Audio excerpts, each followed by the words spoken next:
માતા પિતા બહુ કન્ફ્યુઝ હોય છે કે બાળકને ઇંગ્લિશ મીડિયમમાં બેસાડવું કે ગુજરાતી મીડિયમમાં. તો શિક્ષક તરીકે તમારું શું એમાં મંતવ્ય છે? આજે સાહેબ પેરેન્ટ્સ છે ને દેખાદેખી પર ઉતરે કે પેલાનો છોકરો ઇંગ્લિશ મીડિયમમાં જાય છે તો મારો છોકરો પણ ઇંગ્લિશ મીડિયમમાં જાય. પેલાનો છોકરો આ મોટી સ્કૂલમાં જાય છે, મારો છોકરો પણ આ મોટી સ્કૂલમાં જાય છે. એટલે એક કોમ્પિટિશનની વાત કરીએ ને એ પ્રમાણે છે.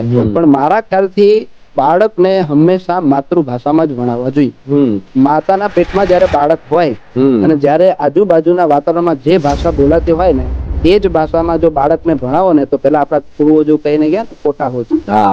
એક કોઠાહોજ બાળકમાં કદાચ ઇંગ્લિશ મીડિયમમાં બાળક ભણી પણ જશે પણ કોઠાહોજ નહીં આવે છે.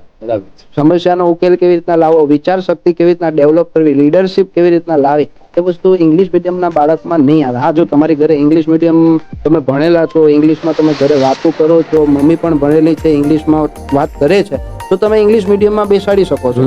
બાકી ગુજરાતી મીડિયમ મારા માટે બેસ્ટ ઓપ્શન છે અને પૈસા ટકે પણ પેરેન્ટ્સને પોસાઈ શકે. એટલે જો તમે એ ગુજરાતી મીડિયમમાં બેસાડો ને તો બાળકનું જે પ્રમાણે ડેવલપમેન્ટ થવું જોઈએ ને એ થઈ શકે.